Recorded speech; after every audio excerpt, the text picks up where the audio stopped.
Banos, candidate for the City of Coral Gables Commission. Welcome again. It's nice to see you. Well, thank you very much, Michael. And once again, a pleasure to be here and to talk to you about Coral Gables issues and the candidacy and what's going on in the election, because it's heating up as we speak. I must admit that you're dressing pretty sharp. All right, you're GQ almost. All right, I appreciate that, but I was trying to emulate the shirt you had the other day. So following my hero here. All right. And by the way, your wife does a super job in selecting your clothes. I appreciate it. Look, she is really the boss of the family. Okay, she is not only an excellent mother of my children, but a wonderful partner at the office. So she's a lawyer that works in the real estate side of the office, and she has managed, along with me, but the credit is all hers, to really be a mother during this last year, which has been very difficult because we're juggling the kids with Zoom, we're juggling an office, we're juggling trying to keep our office safe and all the challenges of that, and then juggling a household. So she impresses me every day and makes me love her even more. I just want to know when men get to that point where they say, okay, I get it. All right. The lady's going to run the house and the business and going to do a good job of it. So we're delighted for you and your family. And again, that happy Women's History Month for happy the women Women's out History there. Month. And she's more deserving than me of that honor, yeah. I'll tell you. So let's talk about Coral Gables politics and the upcoming election. We've got absentee ballots going to go out in a few days. No, actually, to the surprise of everyone in the election, okay, I think the Department of Elections wanted to give us a little extra challenge, and all the absentee ballots dropped on Wednesday. And today's Friday, folks. Okay. Today's Friday. So a Wednesday of this week. It's a longer.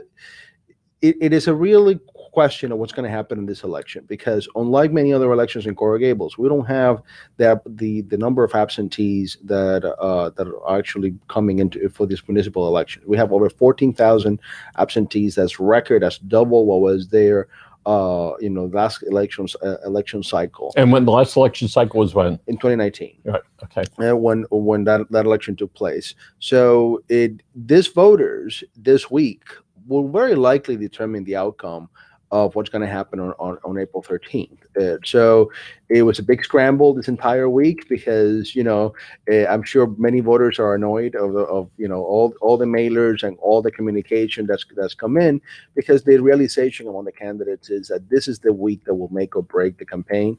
And this the week that will really more than likely determine the outcome of the election. Well, one thing, once you do cast your vote, the tension goes away.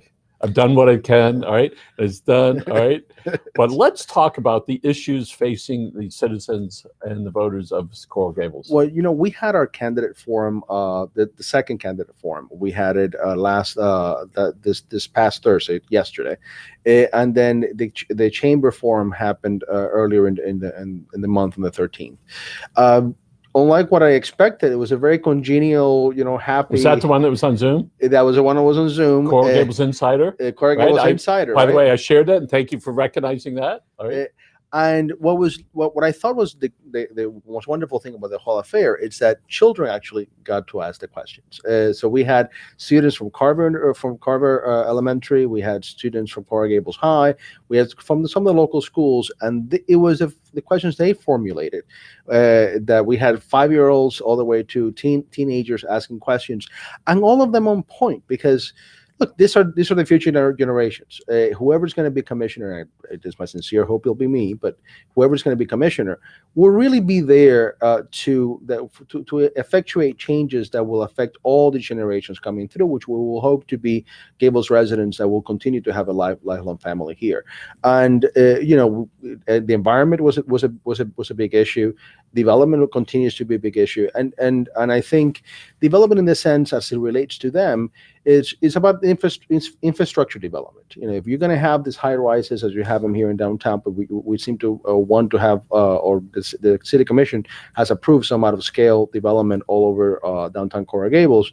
We don't have the proper infrastructure for that. There are not enough schools to attend to all those residential students who will be there. Not enough police officers to attend to potential crime. Certainly not enough firefighters.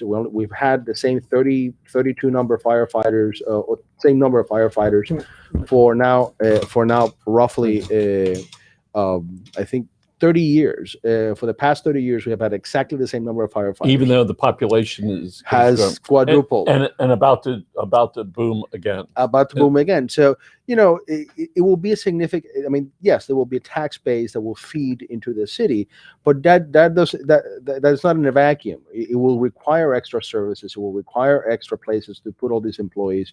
It will have a pensionable effect because all these employees will be, we'll have to pay them, require pension to all of them. So, it is a huge financial burden to grow without having a plan to grow. And even though, we live in South Florida, real estate and tourism are the lifeblood that really feeds our area. There has to be a balance. There has to be a plan. We can't just do things in a crazy fashion. So you're a lawyer and a CPA. Correct. Yes. And you do both of those now. Yes, I have a full-on CPA firm and a full-on law office. But my wife is the boss on that one. So, by the way, folks, there's two lawyers in the room. Tommy, who's producing the show, is the lawyer right back there, and he does the Marlin Show every morning at communitynewspapers.com. And the name of it again is, Tommy, what is it? Mainline Marlins. Mainline Marlins, and he's had some interviews with some folks and some really neat stuff coming up. So again, congratulations, Tommy. So, Commissioner, maybe. All right. Yes. Hopefully, all right. What do people want in Coral Gables? I think most of residents want to preserve what they have, and they want to preserve the history of Coral Gables. They want to preserve their neighborhoods, and at least and the way they live. That's why they moved to Coral Gables, where they paid the high price, what it is like to live in Coral Gables. I lived there for 11 years, and I think it's a wonderful city. It is one, the tree canopy, our walkable streets. It really exemplifies, in my sense, the best of South Florida. And we are not preserving that if we are allowing for our neighborhoods to become a cut-through traffic area, which is a huge issue for our residents and for the quality of life of our residents. Not only does it pollute our streets, but it also creates congestion for them to be able to drive. It increases accidents. It makes it more difficult for them to be able to enjoy their lives, because I can have my son go outside in the middle of the street to play with a little airplane by himself. I have to be there. And I have to make sure that my wife is on one end of the street and I'm in the other, because there's so much traffic and folks disobey the laws and they go too fast. So I had to, you can't allow what we enjoyed as children, which is that we were able to go outside and play on our own. That's no longer permitted in Coral Gables because it's a safety and human issue. And I think a lot of the residents want to make sure that goes back to what they thought was their lives, so the proper life to live. So I think cutting off some of this cut-through traffic by closing some of the peripheral streets, it's a good idea. It should be explored. And for those that haven't been in Coral Gables, right on 57th Avenue, there's some of those blockades where it stops some of that extra traffic from going through. And it was done in such a haphazard fashion. Like some neighborhoods got it, and you can tell, you absolutely can tell where main thoroughfares in those neighborhoods are a little more congested, but it was meant to be that way. Those main thoroughfares were going to be the ones that were going to take most of the traffic. And if you cut off this area, just like it happened in Coral Gate, in which that becomes sort of this little enclave, and folks there can actually, in the city of Miami, can actually enjoy that. I think we could do the same thing in Coral Gables. I think it will require a partnership with the county and require some significant push by the public. But I think the demand is there and it should happen.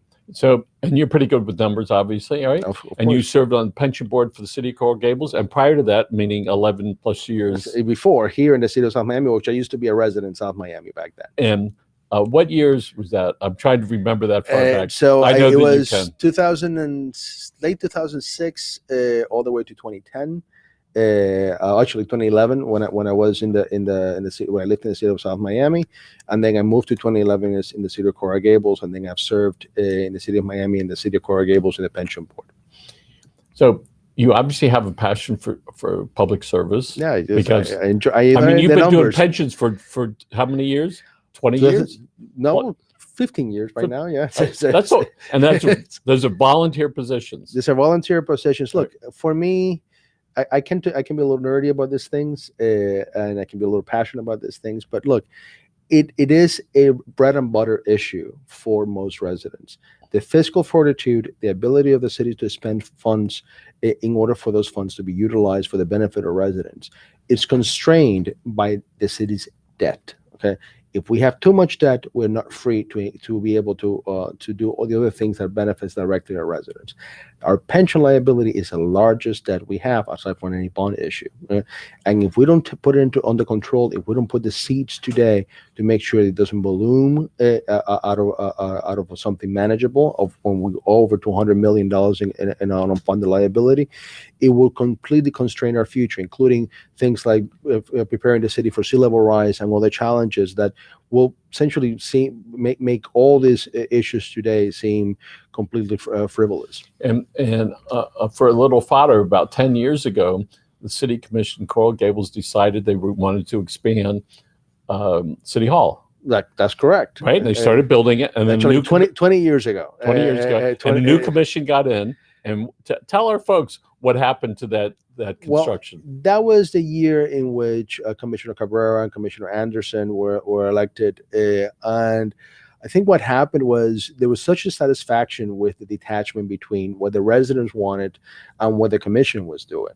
And it felt like this huge boondoggle was being built at a huge expense, and it was completely unnecessary. So what ended up happening was, the commission got in, asked the developer how much it was the annex to the city hall, how much it was going to cost to undo whatever they had done, and they just wrote a check, okay, and they told them goodbye, go away, okay. And so that tells you that when the will is there, when the leadership is there, okay, you can really make things happen, and that's what I would like to do if I am elected commissioner. So there have been a lot of people that have been elected to office throughout the country, or specifically in local towns, including Coral Gables, that seem to have been pro-building. Not let's look at development, but seem to be pro-building. And I know there are a lot of residents, people, that just don't want much anymore. They want something different, or to keep it similar to what it is. How do you find the balance between what the residents want, all right, which is fear of missing out on my old neighborhood, all right, and what might be needed to generate new income for the city so we can do the other things that need to be done? I think part of what you have to do is truly listen to people and truly be their representative. I think what happens in our commission, and I'm not besmirching anybody who's sitting there today, but certainly my opponents are gonna have to pay up a lot of favors, okay, when they get to the commission. Mr. Bucello has raised over $80,000 from developers. So has Mr. Menendez. Over more than half of whatever he's raised has been from developers. So has PJ Mitchell. I haven't raised a dollar from developers because what I don't want to do is to be up there and have to be answerable to anybody other than to the residents. And the way you balance that out, which is your original question, is that if you're a representative of the people, right? So if the residents ultimately want to keep a particular neighborhood in a particular fashion, and that is what they elected you to do, I think that should be your goal, and to make sure that whatever growth happens in the city, because cities need to innovate and buildings need to be rebuilt or changed or modified, so long as that we're being historically conscious. If that's what's going to happen, then certainly we can do it in a way that doesn't create 220-foot towers right next to little houses. It has to still preserve the neighborhood feel that we have today. And I think we're losing that, and that is part of what's happened in the downtown. We've all learned to be more service-oriented, and sometimes I call the big companies, and they say, "Mr. Miller, how can I help you?" And then we tell them what the challenge is, and then they repeat it back to me, right? And they go through, "Oh, Mr. Miller, we've taken care of this and this and this. Is there anything else we can do for you?" One of the things we recognize is people want to be heard, right? And they want to be acknowledged, all right? And even if they can't get what they want, all right, they still want somebody to say, "I hear you, I see you, I understand it."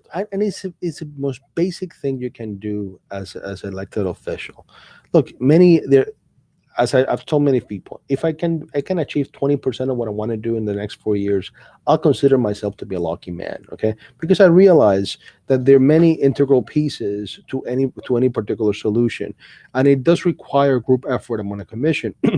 When you have divergent views and you have divergent positions, and you may have monetary issues, staffing questions, you're going to have all sorts of challenges to what you're going to do. But at the very least, if not everything you're trying to do is achievable, or if you cannot be the one to provide the direct solution what folks want, to be a sounding board for them, to be somebody who honestly can hear what they're trying to say and to expand upon what they're trying to achieve, that is key. Okay? And it is one of the main issues, one of the main items that I want to make sure that we change in City Hall, because I think our current mayor, who will soon not be our mayor, I think his last meeting is March 23rd, has lost his way on that. Okay, and I think he has achieved many good things, but lately he doesn't seem to have any patience for his job. So, well, he's at the end of that particular part of his career. He's served as citizen of Coral Gables for many years. That's no excuse to be a. Well, it does take a certain type of person to be able to listen to people that are irate and they're upset and that feel powerless. All right. And so I know you as far as being involved with pension boards, all right, where you become a leader and a listener, right, and you talk with people, not just with the people on the board, but also with the levels of government to make sure as best you can that you're helping direct the city.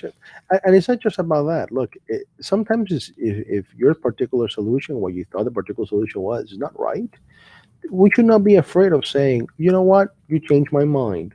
This is what it's not. To err is human, but to have to be open to other solutions and other folks' opinions, and I think that is a right mix that we should have in our public leaders. So many times, they have this gotcha moments. Oh, you were wrong. Well, so what? Okay, I tried. This is what I thought the solution was. Somebody convinced me otherwise. I saw the particular viewpoint. Let's go ahead and do that because I think it's a better idea. I think that is not something that we should in any way, shape, or form deride or look down upon. I think it's a valuable skill which will be having every politician. In South Miami, one of the corners of Red Road and Sunset, on one side it's the city of Coral Gables, right, and then on the other side it's South Miami, and on the other side it's Dade County. Correct. And there was a move a year or two ago, maybe it was 3 at this point, about annexing some areas of town. High Pines was one of the ponds, and also something on 8th Street. No? Right. So you had 3 areas specifically, which were voted 3-2 by the City Commission of Coral Gables to annex those areas. You had Little Gables, you had High Pines, and there was a third one down south. And I think the goal there was to bring little pockets of the county out, to be attended by the local city, and to receive the tax base that comes from that. Which I think, at the time I thought it was a swell idea, and I think the right thing to do. I understand the challenges some of the neighbors have had, especially in North Gables, in the Little Gables area, because the periphery along 8th Street has some, not Gables like type of construction, and some by the hour hotels who put a big fight to not be annexed because it was going to be detrimental to their mode of business. But I think if that debate can be had again, I think we should try to see if we can tweak that debate so that maybe some of those areas that have been so challenging to take in are not taking in. That in the last 6 months, has that been brought up? No, it's really not a big issue. I think folks have, by this point in time, have either given up on the notion of thought that we should do it once every 20 years. Okay, we have 5 minutes left. All right. Sure. Oh, and I see Denise is over there. Hi, right? Denise. I think. She's bringing in. I think we got to save these for the guys that. Okay, from Our Better's Hot Dogs. And by the way, Tommy, who's going to be on a little bit later? Ulysses the Monster Diaz. And who is that? The guy with the fastest knockout in combat sports history at 3 seconds. All right. Yes, it was really, we saw the scene. He's going to be here a little bit later on. So here we are, election day. It's already in the process, right? So we're in the process. April 13th is election day. By the way, there'll be a runoff. So the real election will be April 27th, in the sense that if I'm fortunate to make it to the runoff, that will be the deciding vote, and that will be the way I'll become your commissioner. Well, we wish you lots of good luck with that. Thank you very much. I know we're going to see each other again real soon. And folks, make sure you vote for the candidate of your choice. Absentee ballots were in the mail at your home. Before you forget, fill it out and get it in, because otherwise, you might lose that. There are no questions in this absentee ballots. It's just about, actually voting for the candidates that are there. Just 3 questions. There's only 3 questions that are present. Okay. Again, our guest today is Javier Banos, candidate for the City of Coral Gables Commission. Again, thank you very much. Thank you We'll very much, see you soon, Michael. Tommy. Thank you. And folks, Appreciate have a great day.